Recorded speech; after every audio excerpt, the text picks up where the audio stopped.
This video will review the musculature of the pelvis and the hip. Please be sure to check out the bony anatomy video that is linked on Canvas, as that information is also included in the handout and will be on the quiz.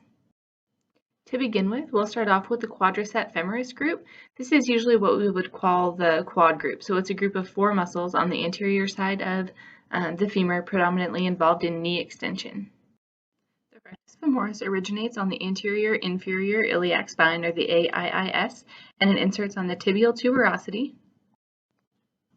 It's innervated by the femoral nerve and causes knee extension. The second muscle in the Quadricep Femoris group is the Vastus Lateralis. The Vastus Lateralis originates on the lateral side of the linea aspera as well as the gluteal tuberosity and inserts on the tibial tuberosity. It's innervated by the femoral nerve and causes knee extension.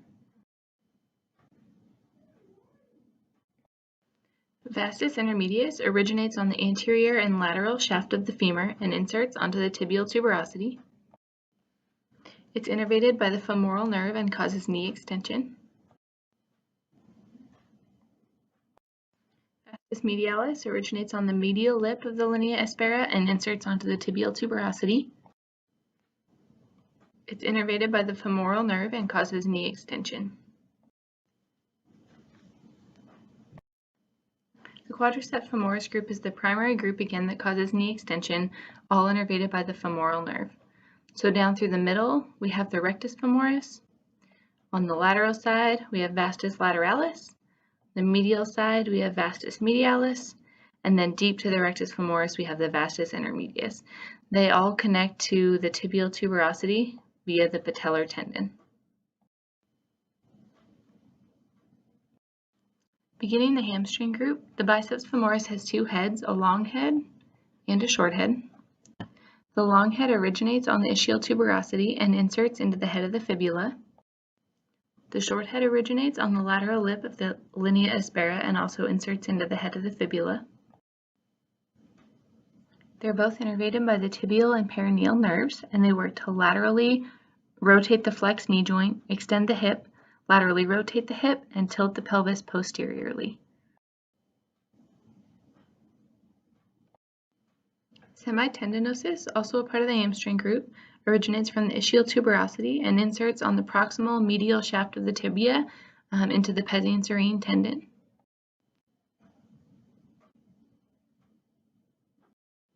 The next muscle in the hamstring group is the semimembranosus. It originates from the ischial tuberosity and inserts onto the posterior aspect of the medial condyle of the tibia. It's innervated by the tibial nerve and causes knee flexion and medial rotation of the flexed knee, extension of the hip and medial rotation of the hip, and a posterior tilt of the pelvis.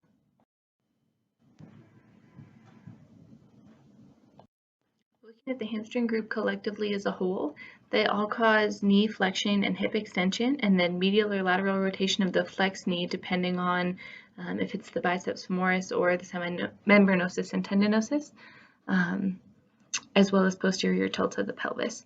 So here on the far left, we have the long head of the biceps femoris and the short head of the biceps femoris.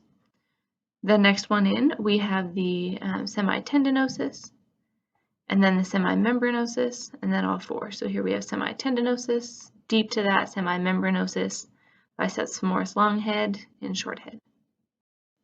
The gluteus maximus originates on the edge of the sacrum, the coccyx, the posterior iliac crest, and the sacrotuberous and sacroiliac ligaments, and inserts onto the gluteal tuberosity and the iliotibial band.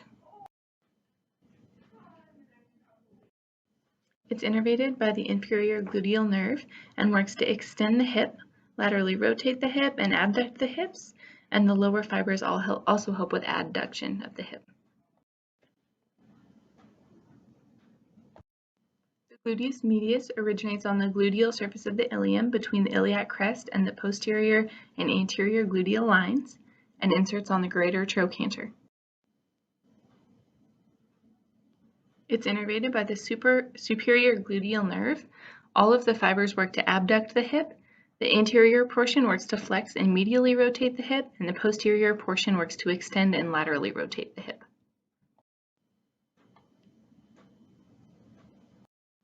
Gluteus Minimus originates on the gluteal surface of the ilium between the anterior and inferior gluteal lines, and it inserts on the anterior border of the greater trochanter.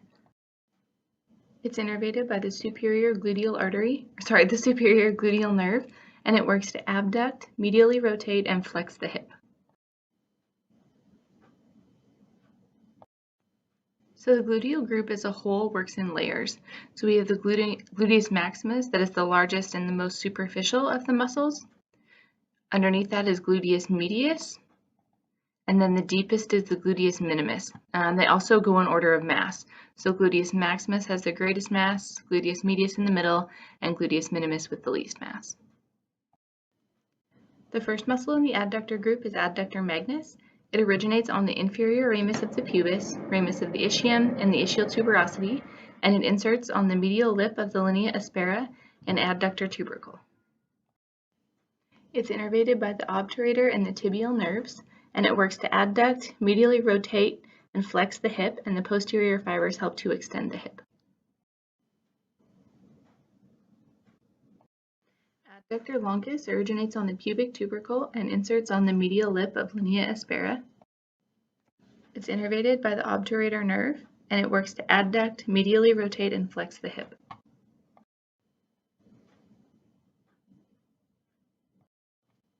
Adductor brevis originates on the inferior ramus of pubis, and it inserts on the pectineal line and the medial lip of linea aspera. It's innervated by the obturator nerve, and it works to adduct, flex, and medially rotate the hip. The pectineus originates on the superior ramus of pubis and inserts on the pectineal line of the femur. It's innervated by the femoral and obturator nerves, and it works to flex, medially rotate, and adduct the hip. The gracilis originates on the inferior ramus of pubis and ramus of ischium, and it inserts into the proximal medial shaft of the tibia and the pezine serine tendon. It's innervated by the obturator nerve and works to flex, medially rotate, and adduct the hip. The tensor fascia latae originates on the iliac crest posterior to the ASIS, and it inserts into the iliotibial band. The iliotibial band kind of disappears as it goes over the tibial tuberosity and kind of blends into the tissue of the lower leg. It's innervated by the superior gluteal nerve, and it works to abduct and flex the hip, as well as medially rotate the hip. Sartorius originates on the anterior superior iliac spine and inserts into the pezine serine tendon. It's innervated by the femoral nerve, and it works to flex, laterally rotate, and abduct the hip, as well as flex the knee and medially rotate the flexed knee. The piriformis originates on the anterior side of the sacrum and inserts onto the greater trochanter. It's innervated by a branch of the sacral plexus, and it works to abduct a flexed hip and laterally rotate the hip. Quadratus Femoris originates on the lateral border of the ischial tuberosity and inserts onto the intertrochanteric crest. It's innervated by a branch of the sacral plexus and works to laterally rotate the hip.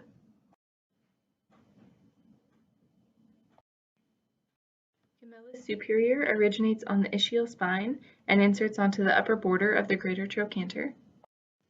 Gemellus inferior originates on the ischial tuberosity and inserts on the upper border of the greater trochanter. They're both innervated by a branch of the sacral plexus and work to laterally rotate the hip.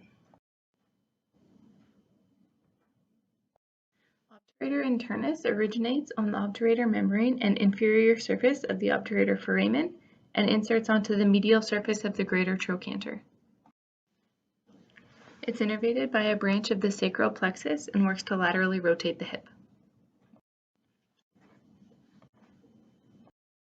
Obturator externus originates on the superior and inferior rami of the pubis and inserts on the trochanteric fossa of the femur. It's innervated by the obturator nerve and works to laterally rotate the hip. The The iliopsoas is the combination between the psoas major and the iliacus. The psoas major originates on the bodies and the transverse processes of the lumbar vertebrae and inserts onto the lesser trochanter. It's innervated by the lumbar plexus and it works to flex, laterally rotate, and adduct the hip.